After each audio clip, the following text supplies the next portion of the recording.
Masih terdengar, Dek, suara saya, Tasya? Masih. Oke, nah kalau kita lihat ini, nah ini di dalam tabung ini adalah seribuan, puluhan ribu ini ya, daripada grafit ataupun proklotit segmen daripada cacing ini. Jadi satu ekor ini aja pasiennya bisa gimana coba bayangkan ya. Nah, daur hidupnya bisa awal mulanya adalah makanan terkontaminasi dengan telur yang infektif, kemudian dibawa oleh hostess perantara bersama rumput ataupun tanah yang terkontaminasi oleh tinja yang mengandung telur, kemudian dia masuk makan sampailah dia di gasternya ataupun di lambungnya. Di sini otomatis telurnya ini akan dipecah oleh asam lambung, akan mengalami hidrolisis oleh pengaruh HCl ataupun hidroklorida, maka akan dirilis dan lepaslah heksakan embrionya itu tadi di saluran intestinal ya. Heksakan embrio yang keluar ini kemudian akan menembus dinding usus. Nah, ketika dia bisa menembus dinding usus, perannya siapa? Bisa pengaruh daripada kait-kait yang dipunyai oleh Taeniasis solium sehingga dia bisa menembus daripada dinding usus, kemudian masuk ke dalam sistem saluran pembuluh darah, sehingga kemudian dia dapat bersirkulasi di seluruh tubuh, tergantung nanti dia entrapment-nya di mana, maka dia dapat tumbuh menjadi dewasa di dalam jaringan otot tersebut, menjadi yang disebut larvanya itu disebut dengan cysticercosis. Jadi tergantung nanti yang kita temukan tuh cysticercosis yang disebabkan oleh larva dari cacing cestoda jenis spesies apa. Kalau dia disebabkan oleh Taeniasis saginata, maka kita sebut dia adalah cysticercosis bovis. Tapi kalau dia itu disebabkan oleh Taeniasis solium, maka kita sebutkan dengan cysticercosis cellulose. Ya, yang dimana larva ini di dalam jaringan otot tubuh penderita itu bisa berkembang mulai dia mulai dia hanya seperti heksakan embrio saja, dia bisa tumbuh hingga menjadi larva itu dengan kurang lebih waktu yang diperlukan sekitar 12 sampai 15 minggu ya. Nah, bayangkan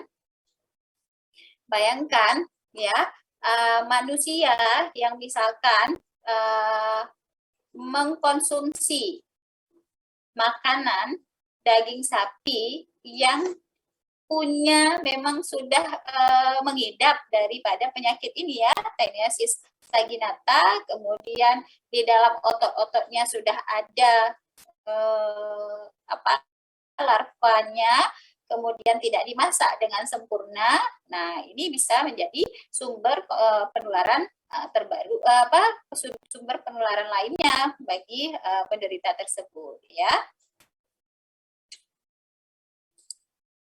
Nah, penyakitnya dikenal dengan Taeniasis saginata. Kalau dia disebabkan oleh Taenia solium, maka disebut dengan Taeniasis solium.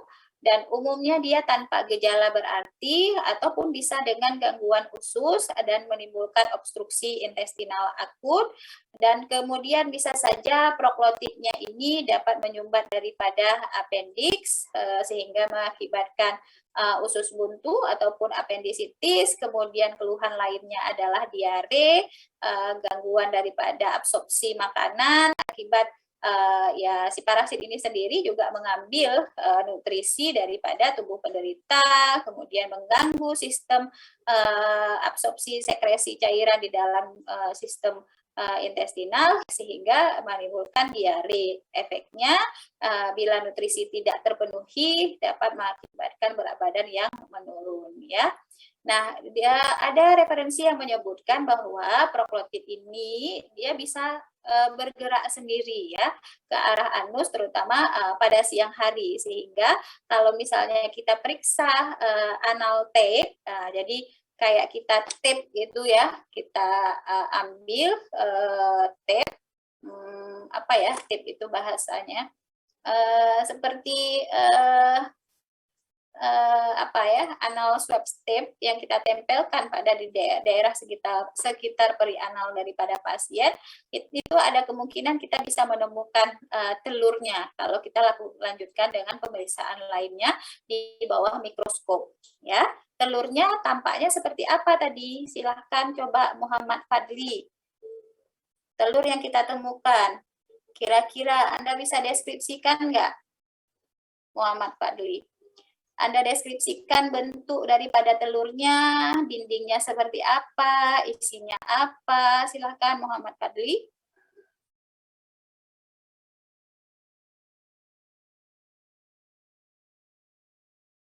Jangan diam, kan Anda sudah mahasiswa. Sampaikan apa yang Anda tahu. Dokter, bentuknya ada garis radier berisi heksana embrio, dokter. Berisi apa? Heksana embrio. Heksakan embrio. Oh, heksak. Ya, jadi dindingnya itu relatif tebal, ya tebal dia, dan ada garis-garis radiernya. Kemudian isinya adalah heksakan embrio. Artinya apa? Cikal bakal dari larva yang sedang tumbuh, ya, yang sedang berkembang. Nah, ini bisa kita lakukan pemeriksaan. Jadi, kalau ada pasien yang Anda curigai ada keluhan seperti ini, kemudian pada saat kita anamnesis, sudah belajar tentang anamnesis? Sudah? Apa itu anamnesis? Sudah ya? Sudah paham ya? Oke. Nah, kalau kita anamnesis pasiennya bercerita bahwa dia punya riwayat dikasih keluar suatu benda pipih misalkan, ya bergerak-gerak disertai keluhannya sekarang adalah sakit perut, diare akut, ya. Kemudian disertai dengan berat badan, sudah minum obat diare tapi nggak berkurang-berkurang, ya. Kemudian sudah berlangsung lama. Nah, Anda bisa pikirkan, apalagi dia anak-anak, ataupun bisa saja dewasa ini kalau makan daging kan. Nah, Anda bisa pikirkan untuk melakukan pemeriksaan fesesnya. Nah, pada saat kita lakukan pemeriksaan feses harus terbayangkan pada kita bahwa kita bisa menemukan tiga bentuk morfologi dari cacing testoda ini yang bisa kita temukan. Apa saja yang bisa kita temukan pada saat pemeriksaan laboratoriumnya, Dek? Tiffany, coba Tiffany.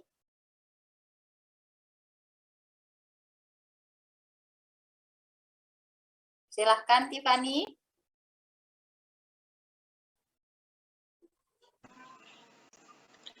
Izin dokter, telurnya dokter. Ya, habis itu apa lagi? Larvanya dokter. Larvanya, bisa kita temukan larvanya hidup di mana? Di jaringan. Iya, terus apa yang bisa kita temukan di dalam fesesnya? Kalau yang proklotid yang berjalan ke anus itu dokter? Proklotid berjalan ke anus, bergerak. Oke, ya. Di dalam defekasinya kita bisa jumpai. Ya, kemudian lainnya strukturnya apa lagi yang bisa kita temukan? Strukturnya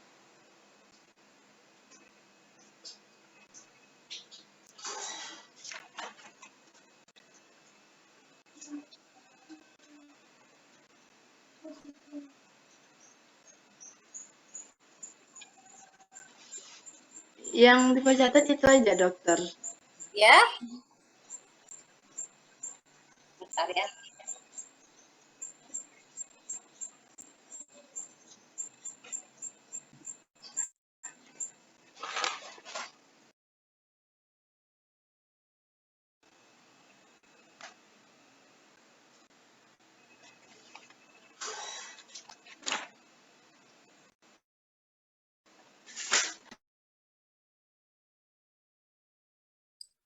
Ini terdengar suara saya atau terdengar suara bising, Dek? Terdengar suara dokter. Tapi ada suara bisingnya. Bisingnya tidak ada dokter. Oh, berarti nggak terdengar ya suara bisingnya. Oke, kalau gitu saya lanjut ya. Jadi kan kalau dari apa yang saya sampaikan tadi, bahwa diagnosa bagaimana cara kita menegakkan penyakit ini, tentunya kita menemukan telur, menemukan proklotid seperti yang disampaikan oleh siapa tadi namanya, Tiffany ya. Nah, menemukan ini, tapi ada kemungkinan juga kita menemukan bagian kepala daripada cacing ini. Kita bisa menemukan scolex-nya. Nah, dari scolex inilah dengan mudah kita bisa membedakan dengan spesies yang lain ya. Pengobatannya ada yang menyampaikan pemberian quinacrin ya, tapi referensi itu menyebutkan pemberian obat-obat praziquantel dan juga albendazole ya. Oke.